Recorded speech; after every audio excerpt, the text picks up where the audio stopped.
get this started. And so many of you are already here. Oh dear, I have to rename myself. Hold on. Because I got the company name here, but you all know me by CL, which, as you know, stands for Compost Lover. And we are here for another Hyannis Country Garden happy hour. So welcome, welcome, welcome. And you're all streaming into the room. And, you know, I am coming up and greeting you personally. I'm also reminding you that if you have not been here in the past, and let me just quote this, panelists can chat with everyone. Okay, I want you to be able to chat with everyone, and attendees can chat with everyone.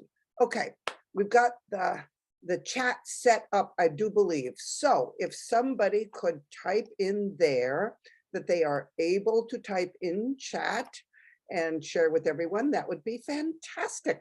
I also would love to hear if this is your first time. Oh, good, you're all chiming in to everyone, and that's wonderful. I'd love to hear if this is your first time on a happy hour with me.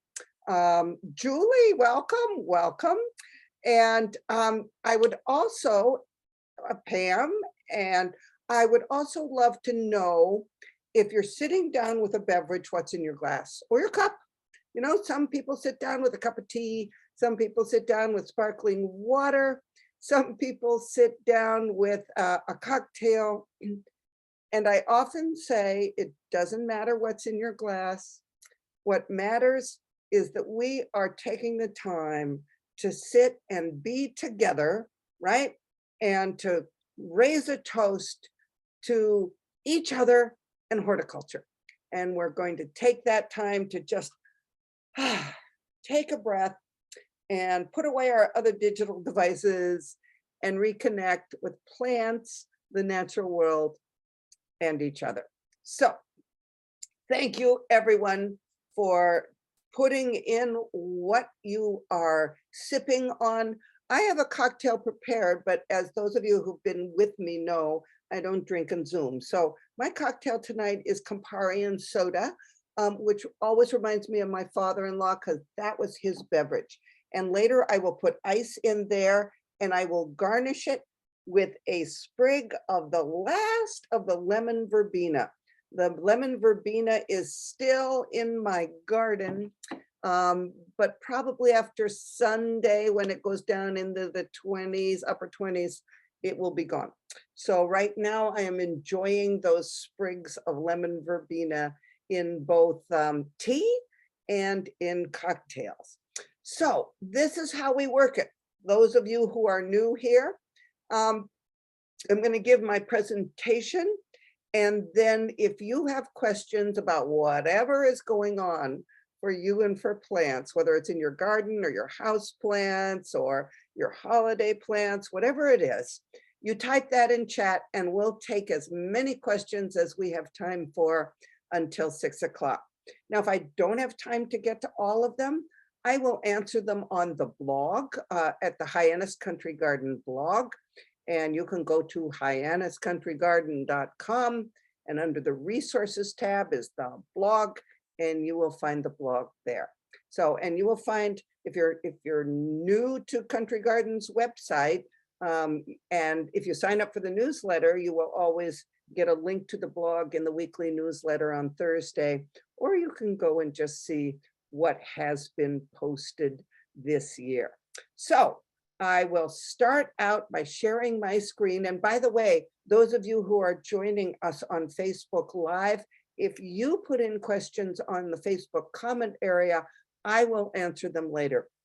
A little too hard for me to go back and forth between Facebook and Zoom during the presentation, but I will answer them later. So if you have questions, put them in as a comment on Facebook, all right? Okay, so let's get this going. Let's share my screen. Let's play my slideshow. And here we are getting ready for winter. Now, the beverage that I pictured was actually a summer beverage made with, I think, probably tequila and hot peppers. but it looked Christmassy to me. And I'm in a Christmas kind of mood right now. And so that's why I use that picture. But basically, our topic today is getting ready for winter. Oh, where did I go here? Let me get back to the Zoom. Hold on. Why am I not sharing? Resume share. There we go. All right, there we go. I often say this technology is a lot like gardening. We make a plan and then we deal with what really happens. So anyway, so let's get off and running. This is what was coming up, right? Winter is coming up. It's been a gorgeous fall here on the Cape, right? Long and beautiful. As always, the Cape Cod has the best autumn season, I think. But winter is around the corner. So we're going to talk about what we do to get ready for that. This is actually how things look now.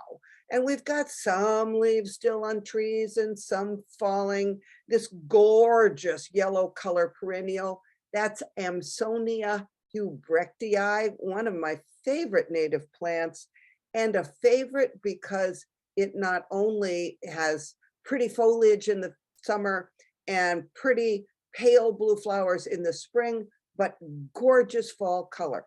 This is a perennial that many people plant for the fall color alone. Now, we'll talk a little bit about perennials here, and if you have any questions about your perennials, do post those in chat, and we will get to them later. We had our first frost here at Poison Ivy Acres last week. There's my creeping thyme.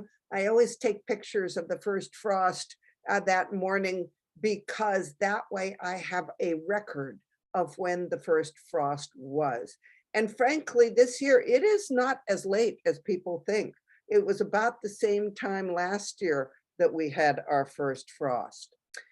If you have not dug up your dahlias, do those soon because we need to get those out of the ground. This is one of the years that we did not rinse off our dahlias. We no longer let them have the dirt on them. And I'll tell you why we don't do that anymore. And that is because they take a long time to dry out if you leave the dirt on them. So now what we do is we pull them out of the ground. We take the high pressure stream of the hose, rinse them off, and then put them on a tarp in the garage and let them dry before we pack them up in newspaper. So it is time to pull those dahlias, get them up, particularly since Thanksgiving is right around the corner and we're all going to be busy, right? So get those out of the ground. Your houseplants and tropicals should be inside. There are a very few houseplants that can tolerate a light frost, but none of them are going to tolerate what's coming up on Sunday. So get those into the house. This is my kitchen and my houseplants are inside. Anything that went to summer camp is now indoors. And frankly, I love it. I love it in the spring when they all go to summer camp and then my kitchen suddenly seems larger, right? And then I love it at this time of year when I bring everything back inside and my kitchen is greener. So get those plants situated, get some good saucers underneath them so you can water them well without them leaking all over the floor, and enjoy. And the other thing that you need, of course, is those yellow sticky cards. You need yellow sticky cards because those are going to trap the fungus gnats and other assorted insects that might have come in. And so if you haven't picked up some yellow sticky cards, do come into the store and do that because they will save your sanity, particularly if you have fungus gnats. So let's talk about plants that are going into cold storage now. Now, cold storage is the places either in your basement or your unheated garage or your unheated sunroom that stay in the 40 to 50 range, maybe even down to 38 to 50 range. It's not ever much above 50 and it's never goes down to freezing. And there are plants that do best in that situation. In my garage, the fig trees are coming in actually tomorrow. Our figs have not come in yet, but this is when they came in last year, and they are coming in tomorrow. And other things that spend the winter in the garage, like the agapanthus, and I've got a lot of hydrangeas in pots, and those all come in as well. They are all losing their leaves now. They don't need light. They are going to be dormant. And so as long as you've got some big saucers, look at the big saucers underneath, so I can water these, well, maybe once a month when they are dry, all right? And it won't flood my garage, so that's good. You can even pile plants on top of plants. Here's a hydrangea on the fig tree and a bunch of assorted random tender perennials or whatever it was I had there that year on top of another fig tree. You can do that as well. So however you can fit them in, this is the time to bring those plants in that are going to be stored in cold storage, and they're pretty much dormant, only need watering if they're dry. Now that's not for tropical plants, however. Your tropical plants want it above 50 degrees. They get very sad when the temperatures go to 50 or below.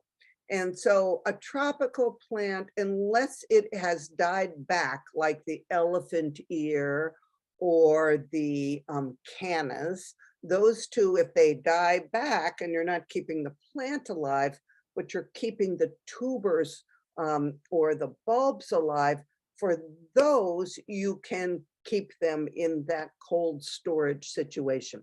And by the way, that cold storage situation is perfect for those dahlias too. So once our dahlias are wrapped up in paper and put in bags or cardboard boxes, they get put on the higher shelves in our garage. Keep in mind that anything that's close to the ground is colder than anything is up off of the ground in those cold storage situations. So if you've got a plant that likes it a little bit warmer, put it on a bench or up on a shelf. Now let's think about the outside and what's going on out there. First of all, I want you to trust that your plants know what they're doing. I see a lot of posts online on various social media and people talking about their plants are confused. Plants aren't confused. They know what they're doing, all right? Yes, your rhododendron might be putting out some flowers now instead of in the spring. That's not confusion. That's the plant responding to the conditions now. The hours of daylight are similar to the spring. The temperatures are similar to the spring. The amount of water is similar to the spring. So the environmental conditions are telling that plant to put out flowers, and the plant is just following what the weather is telling it to do. Not confused at all. Your rhodie will still put out flowers next spring, even though the plant looks like it's in full bloom. Usually only about half or even less of the buds come out at this time. Trust your plants that they know what they're doing. Trust your roses that they know what they're doing when they bloom at this time of year. And on Cape Cod, we often have roses blooming into Thanksgiving. And right now, this is my garden and I have roses blooming. Now, if it goes down to 28 degrees on Sunday, maybe they'll stop blooming. But if then it gets a little warmer around Thanksgiving, they'll probably start blooming again. Not to worry, all fine, right? These plants, they do not work in their own, against their own self-interest. I often say that people work against their own self-interest, but plants seldom do. You might see your garlic coming up. This is the garlic. I took this picture tonight when I got home from Country Garden, and here it is. My garlic shoots are up. They are not confused, all right? The garlic is doing what garlic does, which is they send up some little shoots at this time of year if it's not too cold, and those shoots are green, and guess what? Anything green on a plant is photosynthesizing. These plants are making energy for that new garlic that you are growing, right? They know what they're doing. Let them do it. In the 30 years that my husband and I have planted garlic on Cape Cod, we have not protected them, all right? We don't mulch around these shoots. We let them do what they do.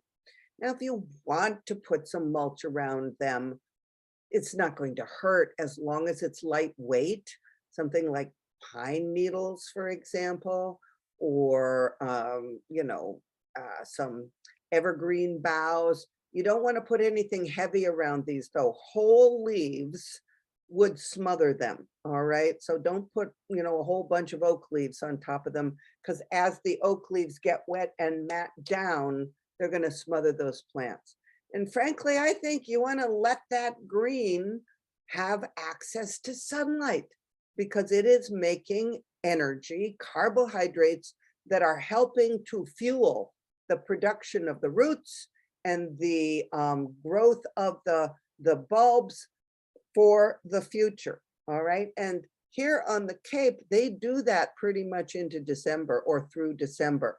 Only when it gets really, really cold in January and February does that process slow down, and it's not going to kill the plants to have them exposed like that.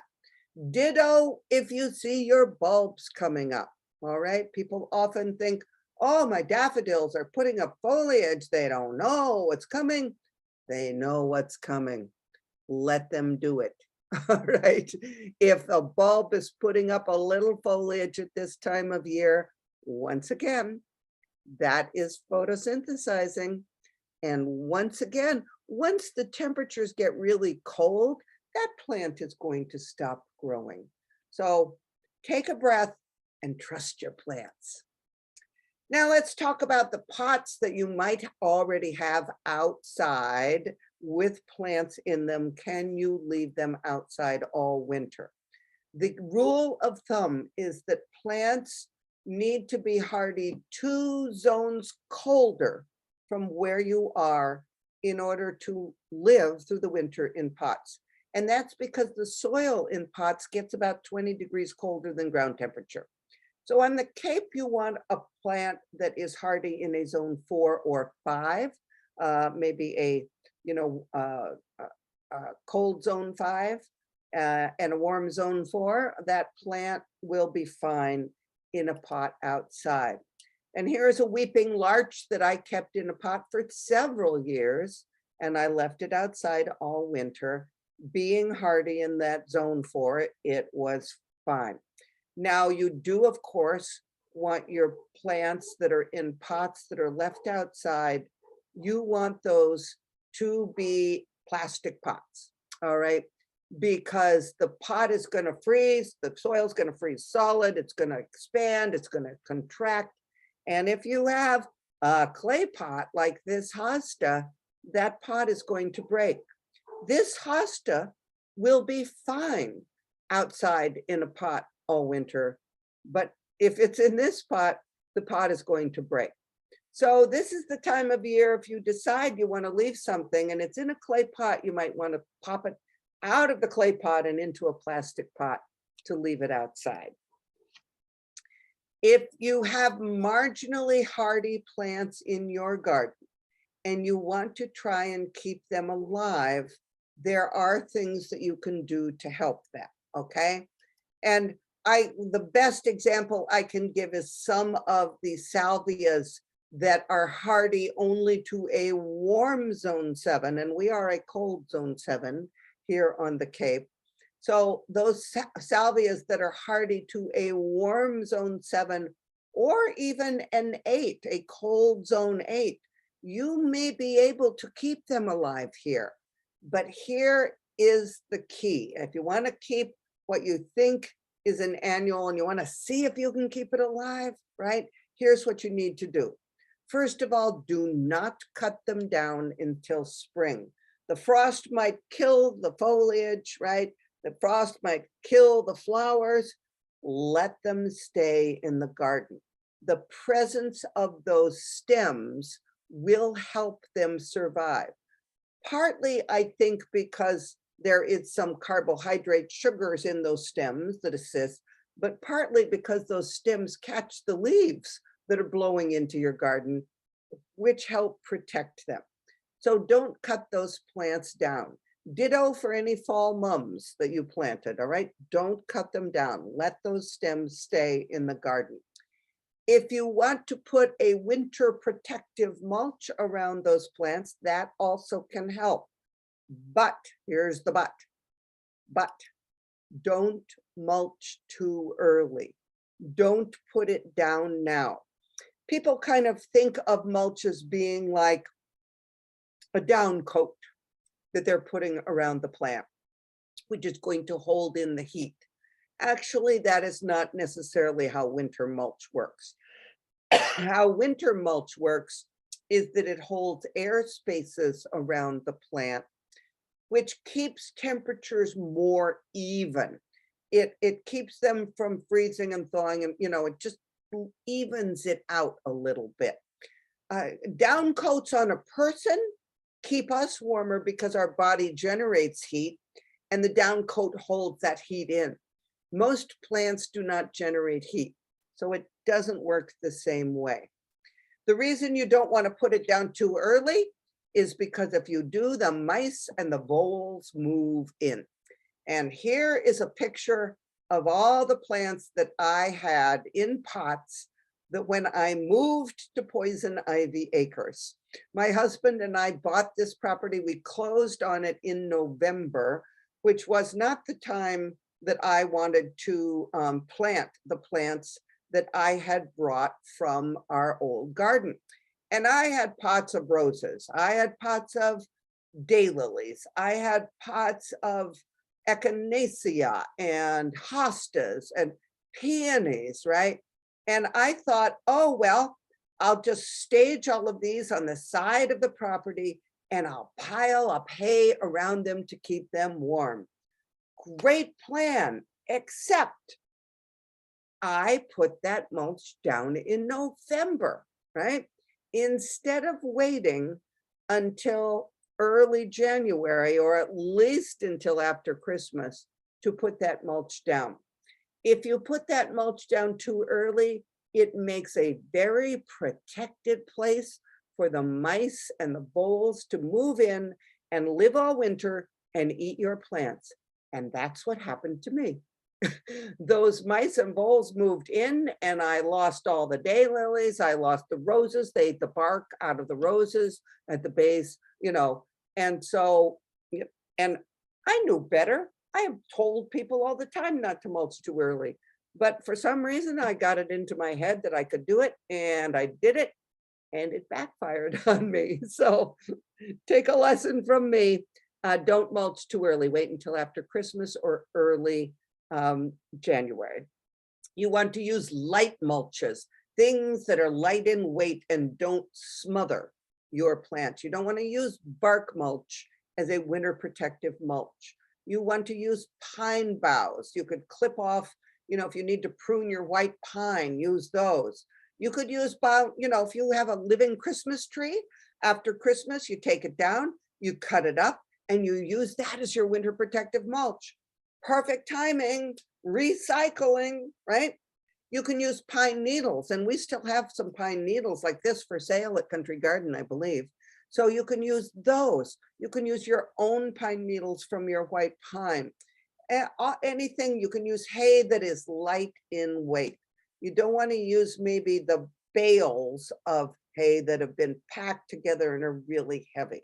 All right, so light in weight, put it down so that there are air spaces all around your plant, and don't do it until after Christmas. You have a good shot at keeping those plants alive. Now, most perennials, most of our common perennials here on Cape Cod don't need protection.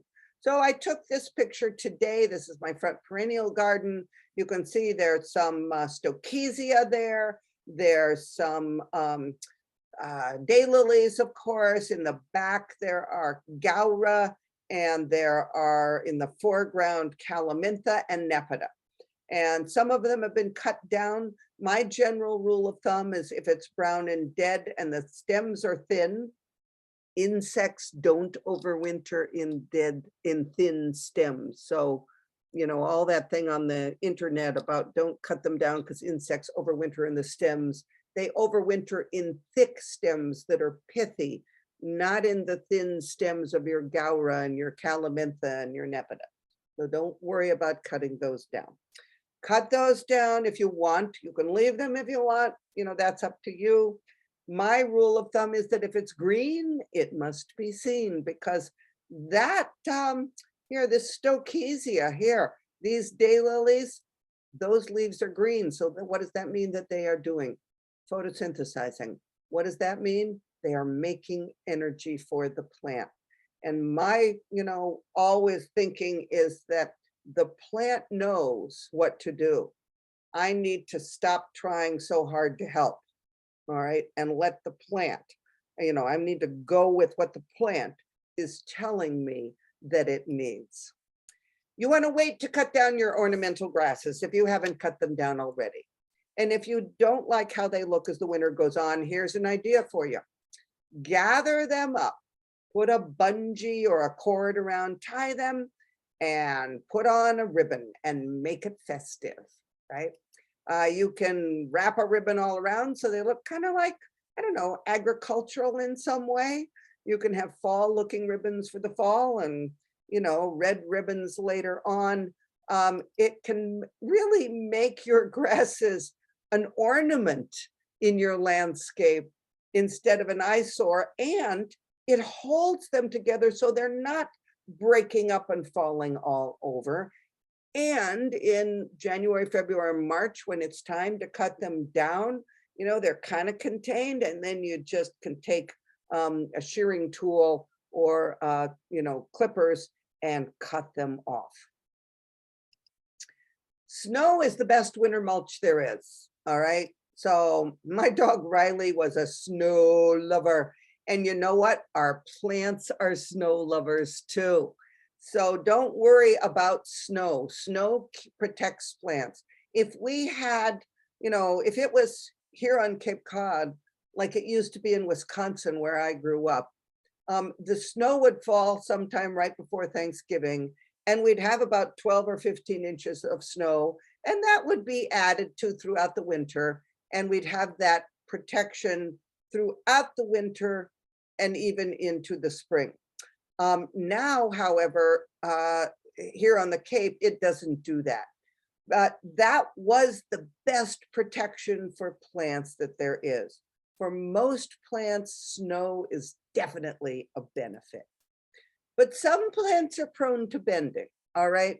So you need to know which of your plants are prone to splaying open in a heavy snow, and you may want to protect those now at this time of year.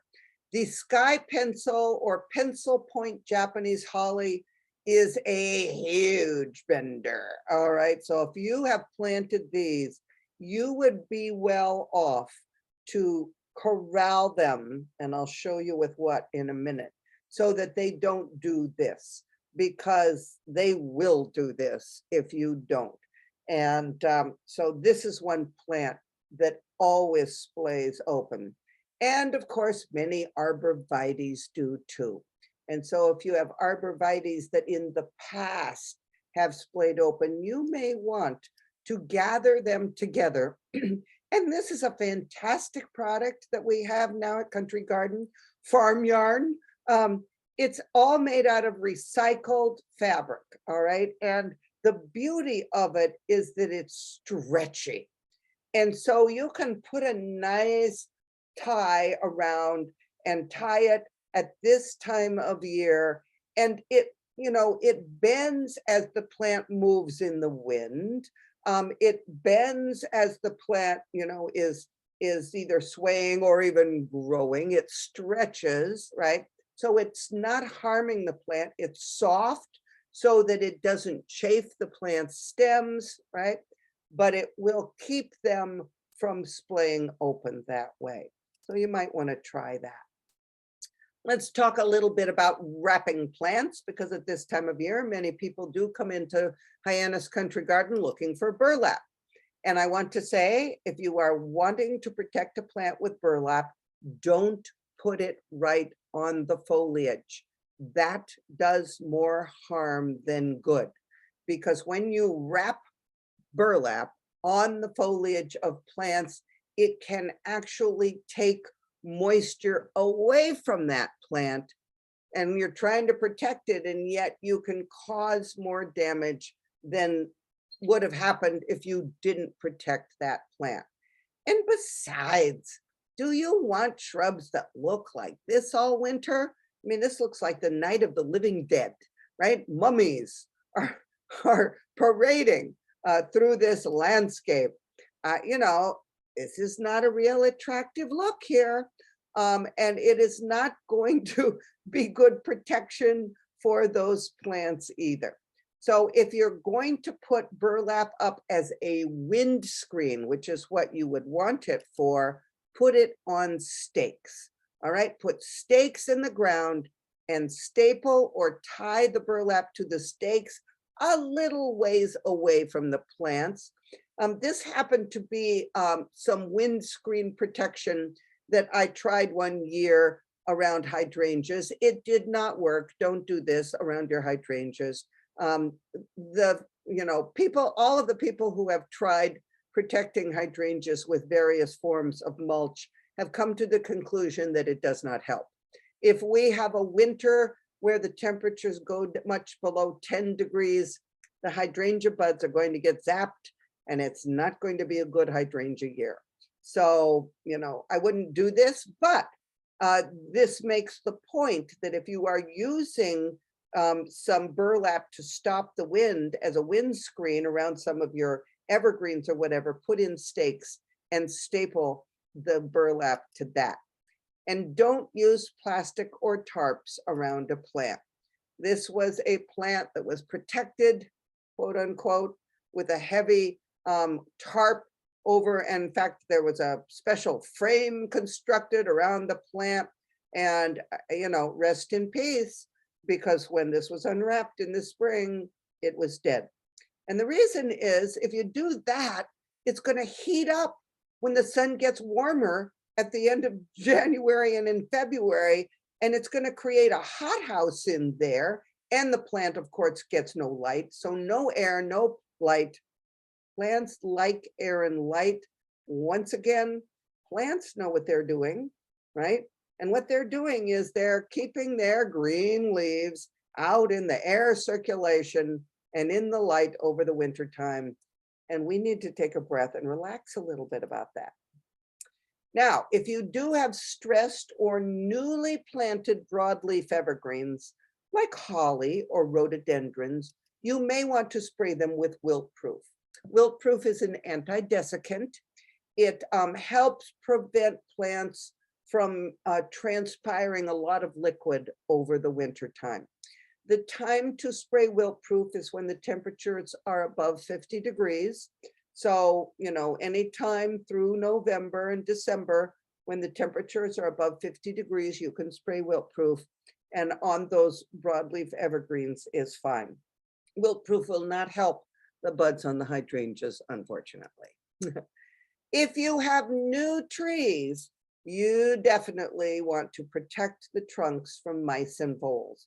Because if we do have a snowy winter, or if you have decided to leave the leaves around your trees and shrubs, the mice and voles love that tender bark on young new trees. And they will either be in those leaves or under that snow and nibble on the bark of your trees. We have these wonderful protective tree guards at Country Garden. I love these because they are smoother than wire. They're easier to put on than wire, and they will protect around that plant. I think you could probably, for a real skinny tree, you could even cut these in half and protect 2 trees, right? Because they're big enough to do that. And they aren't expensive. So this is a wonderful new product. have not used this in the past, but I'm definitely going to use it on a couple of my new trees this year so that I don't have to make a hardware cloth, thing that cuts my hands when I put it in place. All right, now we're going to get to questions, so you can start typing your questions in chat. But I want to invite you all to the holiday open house this Sunday from 10 to 4 at Hyannis Country Garden. I have been busy creating various containers like this one for the open house. Our theme this year is a Cape Cod Garden Christmas. And so you will find many things that will make you smile in the realm of gardens and the holidays. And so I hope you come in. There are demonstrations at 11 and 1 and 3. That day, there is 25% off of the Christmas shop on Sunday only. That's only Sunday. It doesn't include fresh greens or the custom work, but ornaments and, all the stuff that you can use to fill pots and everything, right? You will find 25% on Sunday only.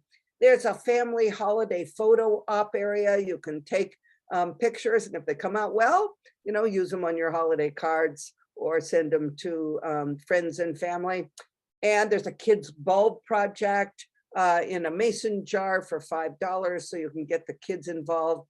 And of course, refreshments. And I hope I see you there. Come up and tell me if you learned about it on this happy hour. Okay, so let's stop share and let's get to the chat and the questions. And let's see, I'm going to go right up to the top and we will take them as they come. All right. Here we go. Any treatment to get rid of winter moths? In the moth form, no. And if we have a warm winter, there are more flying at this time of year than others. They are most predominant from about Thanksgiving through the middle of December.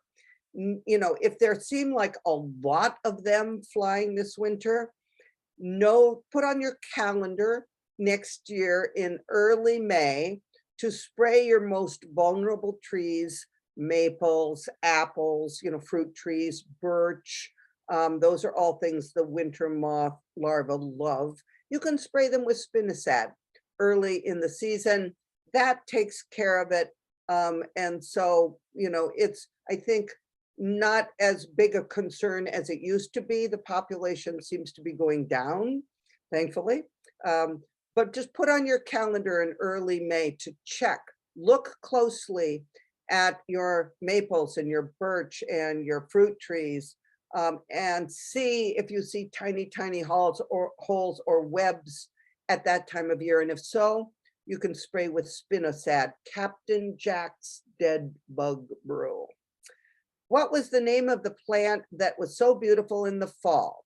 And that was, I'm typing it here, it's Amsonia, and I'm going to misspell it, I'm sure, Hubrechtii, C-T-I-I. I'm sure I misspelled Hubrechtii, but that'll get you there, all right? So that's in the bottom of the chat.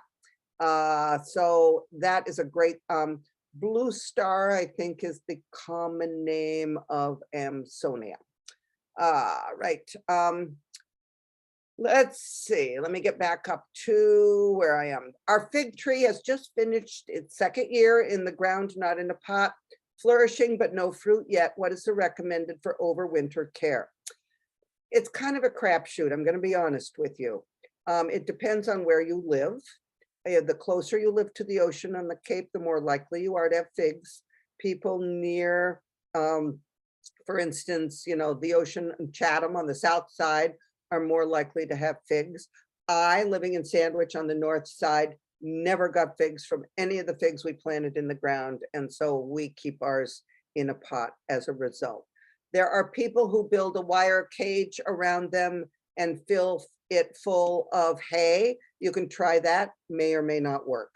There are people who put a wire cage around and then put some sort of burlap around to stop the wind, may or may not work. All right. completely depends on the winter temperature. Here's the thing, winters are getting warmer, so could be, it'll be fine. Figs have to reach a certain age in order to bear figs, and be sure that you don't cut it down at this time of year, and hope for the best, so hope for the best. And it also depends on what kind of fig you have. If your fig dies to the ground in the winter, it will come back from the ground. But if that happens, you will not have figs, because our season is not long enough. Even though it's getting warmer, it's not long enough if it dies to the ground. So you'll find out. Let's see, can you explain in greater detail how to bring dahlias in for the winter? I'll do it briefly, Dawn, but I did it in my last happy hour, so I don't want to spend too much time on it for those people who were with me last time. But basically, you're going to dig them up right now, okay? Anytime in the next week, you're going to dig them up.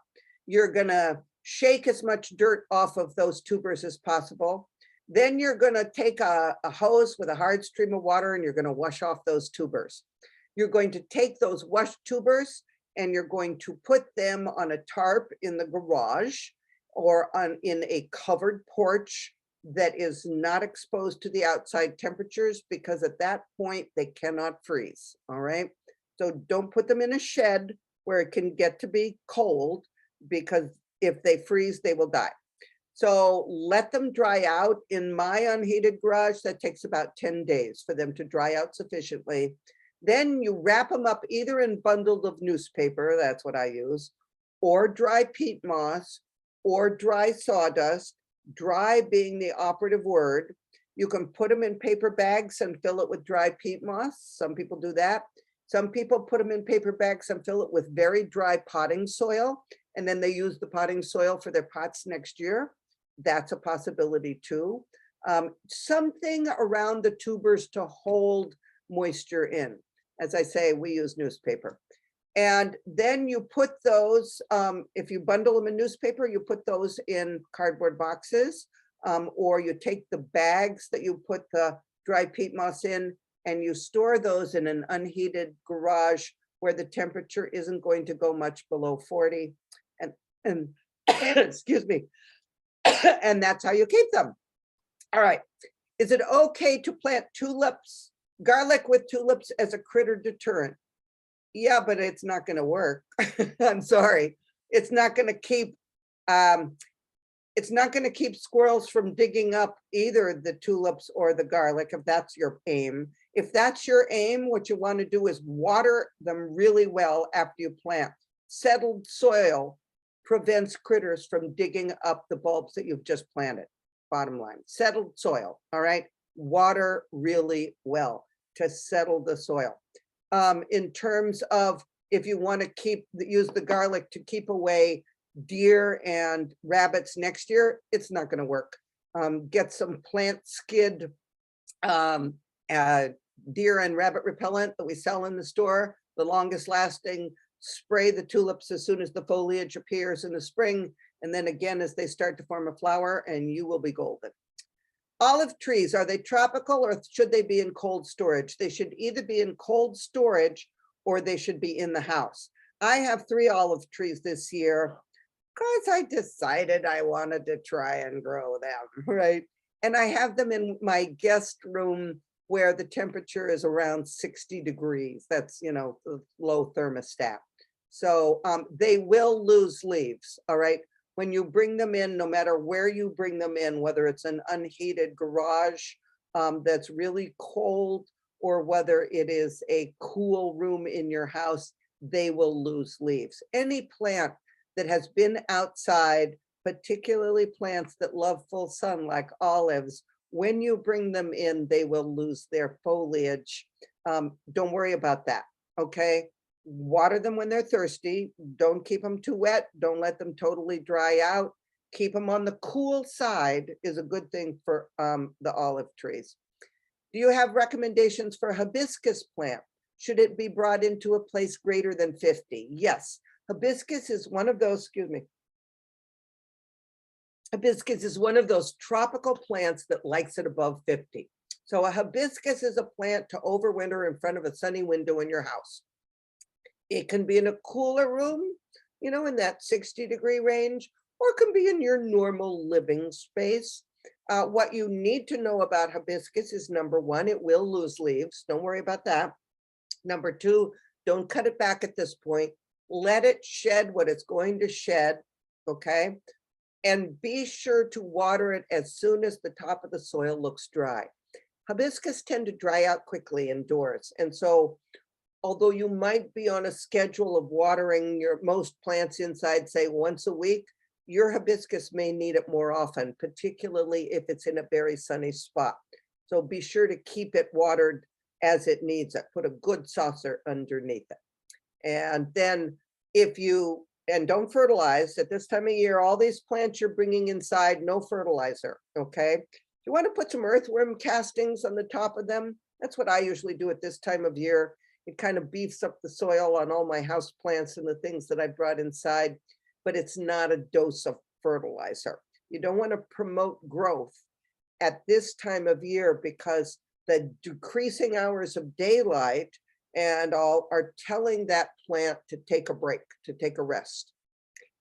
The hibiscus, if you want to cut it back and start to fertilize next year, do that at the end of February. I planted a giant arborvitae last month and wondering when to stop watering. Should mulch be spread at the base? I certainly would put mulch around it. I would put some either dark bark mulch around that plant or a dark compost all around that plant, okay? And I would stop watering at this point. We have been getting fairly regular rains, and so I think that's good. The reason you would use a dark mulch around that plant is it keeps the soil warmer. Put the mulch a good 2 feet out from the edge of the plant so that it warms the soil. The dark will absorb the heat of the sun. And that studies have shown that can keep ground temperature quite a bit warmer, which encourages root growth, okay? So that's what I would do. Can I still plant garlic or is it too late? It is not too late to plant garlic. Get it in the ground. It is not too late to plant bulbs. One of the traditions that my husband and I have often done is to plant bulbs on Thanksgiving Day. If we have a quieter Thanksgiving, not every, or if you need to get out of the house, if you've got a house full of company and you need to get out of the house, Thanksgiving Day is a perfect day to get some bulbs in the ground, whether it's daffodils or garlic. Will leaves piled around a plastic planter help with insulation? Yes, if you have a way to hold the leaves in place. If you're just raking them up around a plastic pot, they're going to blow away. It's not going to do anything. So if you wanted to put some insulation around a plastic pot, there are two ways to go about it. If it's a pot that's on the ground out in the garden somewhere, put some stakes about 6-8 inches out from outside the pot and wrap some burlap or floating row cover like harvest guard around, and then fill that area between the pot and the burlap with leaves. All right, so that's one way to do it. Another way to do it that people do is if the pot is on a deck or a patio, first of all, put the pot up on little like wooden blocks or some pieces of sticks or bricks or something, so that the pot isn't right on the bottom of the deck or the patio. That's number one. It helps with drainage and it helps prevent torque once the thing freezes. Secondly, then people wrap bubble wrap. You can wrap bubble wrap around, several layers of bubble wrap around a pot, and that can help with insulation too. So a couple of different ways to do it. Oh, how is the Christmas tree availability this year? So far, so good. We've gotten our first shipment of Christmas trees in at Country Garden, and they're gorgeous. They are nice looking trees. It's only the first shipment, but they are nice looking trees. And pretty soon, the other things are going to land as well. We've got wreaths in. We've got little evergreens in for planting in window boxes and in pots. I've got to get mine this weekend after the open house and do my urns up as I usually do. So far, so good. There may be a shortage of large turkeys for Thanksgiving, but so far the trees look good. Should prickly pear cactus be mulched in zone 5, and what kind of mulch? No, I would not. I would not. Kind of depend, how cold are you in zone 5? Zone 5 is usually 0 to -10 or something like that. I think that they are fine. The problem with mulching prickly pear is that it keeps them too wet, and wet is the kiss of death for those plants. So you don't want to do anything that's going to prevent air circulation. A lot of plants that are marginally hardy, you really don't want to prevent the air circulation around those plants. So I would not mulch mine if I were you. And, I don't know if is this a sentimental plant for you? My philosophy would be, it's a prickly pear cactus. If it makes it, it makes it. If it doesn't, it was clearly too prickly for the winter, and I'd get a new one the next year. I have both blueberry and raspberry bushes. Do I need to do anything special for either? First of all, your raspberry bushes, yes. If you can go out sometime in the next week or two, you should still be able to identify which canes had fruit this year and which ones didn't. And you want to remove the canes that had fruit this year. So you look and you can see the remains of where that fruit was, right? And you take that cane and you go all the way back to the ground and you clip it. And that's what you do to raspberries at this point. That's going to make your spring work a lot easier for raspberries. And those canes are just going to die anyway. So get that done. In terms of blueberries, no. Blueberries are hardy plants. They don't need any protection. They certainly don't need any, thing done to the soil at this point. And they get pruned in March sometime. So put on your calendar that you're going to prune the blueberries in March, and you're going to prune them by removing one of the biggest, oldest stems way down low. You never prune blueberries just by cutting off the top. That's not how you prune a blueberry. You prune a blueberry by taking one of the stems away, which is, it's going to kill you to do it, because you're going to see has flowers and everything. But that's how you keep a blueberry to produce new canes. And the second year, those new canes are the most prolific. So that's for your spring. Do you cut back Montauk daisies or tie them like you did the grasses as they separate in the middle? Well, they shouldn't be separating in the middle. If they are separating in the middle, they are either growing where the soil is too rich or too moist, or it's too shady. Montauk's, when they are grown in lean soil, full sun, no fertilizer, grow like a shrub, and they are upright and fine. If your plants are flopping around, you could try tying them up. This is not usually the time to prune a Montauk. Usually we wait until spring. And at that point, any stems that are lying flat on the ground, we cut off. And any stems that are upright, we just trim the top that died in the winter. You need to think of a Montauk daisy as a small shrub, not as a perennial plant necessarily. And like I say, you want to grow it, in a lean location, out by the street, by the mailbox where nobody waters it.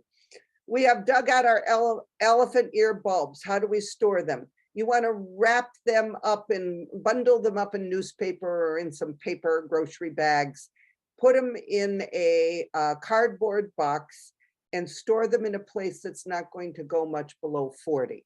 So on a shelf in an unheated garage is usually good. Some people in their basement, on the floor of their basement, particularly if your furnace is in the basement. So down where it's cooler is a good thing. We planted an Andromeda a few weeks ago. Do we need to still keep watering it pretty much daily? Absolutely not. At this time of year, nothing should be watered daily. if it hasn't rained in a week, take out 2 or 3 buckets, I'm talking a lot of water, not just a little water, and pour it around that plant once a week. And I might spray it with Willproof. This is a perfect example of a plant that could be helped by spraying it with Willproof now. So once a week, if it's rained, a good half an inch, our soils are fairly saturated now, finally, after a summer of drought, finally, they're fairly saturated. And so you don't have to water daily. What is the best deer protection for shrubs? Plant skid. Come into Country Garden, get some plant skid, PLANTSKYDD. It is blood-based. It is the longest lasting deer repellent. Spray it on those plants that the deer like. At this time of year, I spray it on some of my rhododendrons because the deer otherwise eat the buds, and my hydrangeas because that's what the deer eat in my garden. Anything that that the deer have gone after before, spray it with plant skid. Absolutely the best. Oh, let's see, should I repot big geranium plants brought inside now or in the spring? Should they be severely pruned now? I would not either prune them or repot them now. I have a couple of very special geraniums that I don't see often in the garden centers, and so I have kept from year to year. And I bring in the big pot at this time of year, and I put it in a sunny window, and I water it when it's dry. Then in January, end of January, early February, or even end of February, then you cut them back and you can root the pieces that you've cut off. So you have more, right? Easy plant to root, fun project to do at the end of January when you're despairing that it will ever be spring again. And easy thing to do. And then at the end of February, then you start to fertilize. So that's how you handle your geranium plants. We have Rosa rugosas in a garden and are disappointed with their invasiveness. Yeah, they are. Yeah. When and where to transplant? Why would you transplant it to another location if you're disappointed with how it spreads? If I were you, I'd dig it up and say goodbye. If you want to transplant it someplace else, by all means, do that in the spring. I wouldn't do it now. I'd do it in the spring and cut it back at the same time. But just realize that every piece that you put someplace else is also going to need the same management. So it's a high maintenance plant, unless it's growing by the beach.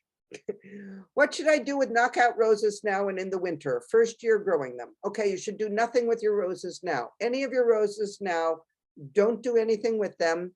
All right, you will prune them back in April, and we will have, I think we should do some sort of a special rose happy hour next spring, shouldn't we? So stay tuned for that. Be sure that you're getting Country Gardens newsletter and check their events page. And we will definitely talking about roses, but don't cut them back now, leave them alone, and they're great. Let's see, a short green clover like weed is invading the spaces, but which brings walkways rapidly. It probably is clover. It may be the oxalis, the annual one. If it's light green and little, you just pull it up. If it's dark green and spreading, it's probably clover. Somebody probably in your neighborhood has it in their lawn. So pull it up. Yeah, basically pull it up. We have roses that we will bring into the garage for the winter. Do we give them water over the winter? Any plant that you bring in to a garage for the winter, check once a week to see if the soil is moist. If the soil starts to feel dry, then water it. Most of the time when a plant is dormant, it does not use much water over the winter, so it might only need watering once a month or even less often. So just check it once a week, put it on your calendar or make it part of your Sunday morning routine, and water it only when it's dry. Can I winter iris bulbs in the garage or put in the ground? I would put them in the ground. I'm not sure which type of iris you're talking about, There are bulb iris that bloom in the spring. I plant those and then they bloom in the spring. And the other, iris I would put in the ground because if you save them over the winter, they are less likely to be viable. I'm running out of time, so I will take one last question, and I am saving the chat because I've got 12 that I haven't got to. So I am saving the chat, which means that I will answer the other questions on the Country Garden blog tomorrow or on Sunday. All right. Can you talk about hardy begonias? Just heard about them this fall, and does Country Garden carry them? No, we don't carry them. I would call them marginally hardy on the Cape. I have tried several times to grow them, and they have not lived for me. So that's the best that I can tell you. By all means, try them, right? I am a person who believes you should try every plant, but it is not a really reliably hardy plant on the Cape. And if you find one that does well, I want to know about it. Well, it's been great to be with you tonight. I do want to hope to see you at the happy hour on Sunday from 10 to 4 at Hyannis Country Garden. Stop by and say hello. And if I don't see you before Thanksgiving, have a wonderful, restful, thankful day. Take care, and we'll be back in December.